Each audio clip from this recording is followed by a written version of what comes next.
কি ব্যাপার? Lunch time already 2 minute over হয়ে গেছে, এখনো কেউ কাজ শুরু করে নাই? এই মুরব্বি, বাজে কয়টা? অলরেডি লাঞ্চের টাইম 2 মিনিট ওভার, তুমি এখনো বসে লাঞ্চ করতেছো? এতক্ষণ কি করছো? বাবা সকাল থেকে কটা কাজ জমা ছিল, ওই কাজ করতে করতে একটু লেট হয়ে গেছে। সমস্যা নাই, আমি খাওয়া দাওয়া করে এখনই যাইতেছি। মুরব্বি, অত কিছু বুঝি না, তোমার লাঞ্চ টাইম ওভার, যাও কাজে যাও। বাবা সকাল থেকে কিছু খাই নাই, খুব খিদে লাগছে, ভাত করা দেন, আমি খাইয়েই কাজে যাইতেছি। আর দেয় এত কিছু দেখার টাইম নেই, যাও তো কাম করো। বই ভাত করে কুকুরে দিয়ে যা, হয় কাজে যাও, মুখের দিকে তাকারি চোখের লেগা।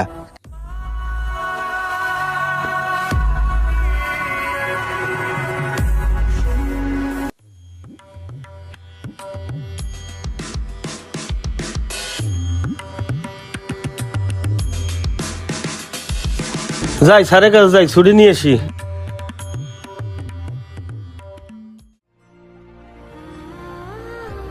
আসসালামু আলাইকুম স্যার। ওয়ালাইকুম সালাম। হয় তুমি কাজটা করে আমার চেম্বার রুমে কেন?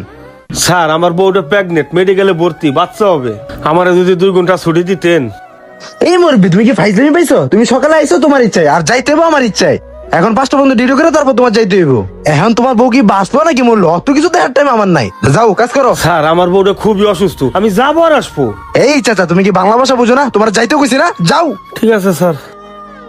আরে শিমুল সাহেব, যে ভালো আছেন? জি ভাই, ভালো আছি। ভালো কোথায়? এমডি স্যার না আসার কথা ছিল, আসলো না যে?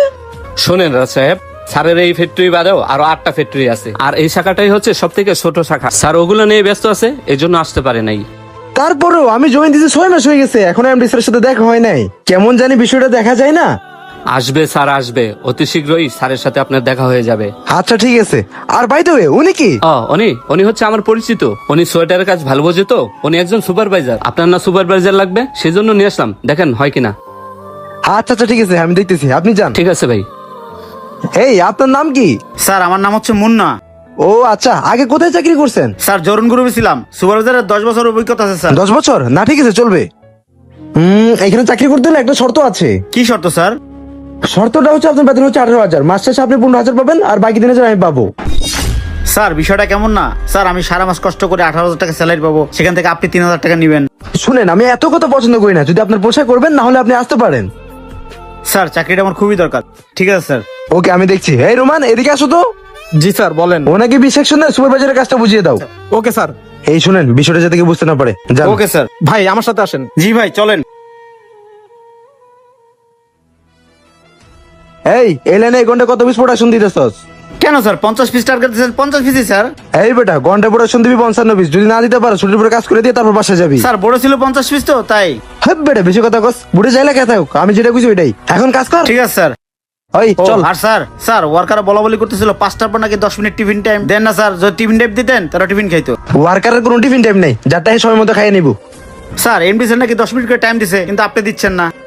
এই বেটা, তুই তো বালবাক নামি করস কি লাগা? জয়েন দিছিস যে একদিন হয় নাই, একদম ঘাট ধরে বাইরে করে দেবো। বেশি কথা না কই চুপচাপ ঠিক কাজ আছে, কর। ওই চল।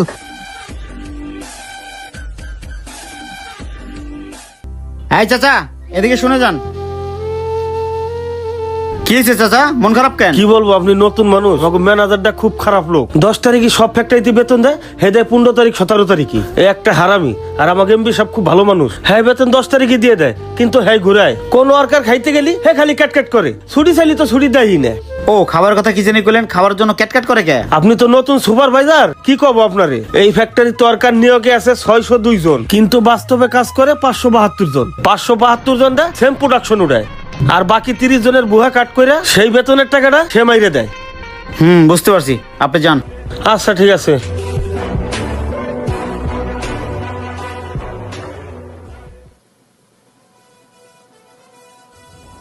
এই তুমি আমার চেম্বার রুমে কেন? কিরে তুই ওয়ার্কারে টিফিন করার টাইম দিস না, আর তুই আর নিজে ওই টিফিন করস? রাখ এনে রাখমু মানে? রাখ রাখ তারা আয় এদিকে।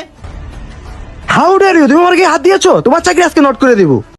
কে কার চাকরি নোট করে? আয় শিমুল এদিকে আয়। জি স্যার। এই ম্যানেজার রে, আজকে দিনের ভিতর গাট্টি বাটি গোল করে ওরা ছাটাই করবি। না না ছাটাই না, ওরা ডাইরেক্ট পুলিশে দিবি। এই ওর এত বড় সাহস, ওই আমার গায়ে হাত তুলছে। ওই কে? আরে রাজ সাহেব, উনি হচ্ছে এই আহাত গ্রুপের একমাত্র এমডি, আমাদের স্যার আহাত চৌধুরী। হ্যাঁ এমডি মানে? বুঝলাম না তো। বুঝেন নাই? স্যার এই নাটকটা কেন সাজাইছে শোনেন তাহলে। স্যার ফ্যাক্টরির সবাই লাঞ্চে গেছে, তাই বিদ্যুৎ বন্ধ আছে, লাঞ্চ টাইম প্রায় শেষ। উনি কে? উনিই তো আমাদের নতুন ম্যানেজার। উনি মুরব্বীর সামনে থেকে ভাতের প্লেট টেনে নিল কেন এভাবে? স্যার উনি এমনই সবসময় ওয়ার্কারদের সাথে খারাপ ব্যবহার করে, এই জন্যই এই শাখায় ওয়ার্কার থেকে না স্যার। ও উনি সেই নাটকগুলো না? জি স্যার। আচ্ছা শোনেন, আমি এখানে ওয়ার্কার হিসেবে ঢুকবো, আপনি ইন্ট্রোডিউস করে দেবেন। আমি একজন সুপারভাইজার, ও জানি কিছু বুঝতে না পারে। ওকে ওকে স্যার। আমি ওয়ার্কার হয়ে দেখতে চাই যে এই শাখায় ওয়ার্কার টিকে না কেন। ঠিক আছে স্যার। আচ্ছা চলেন।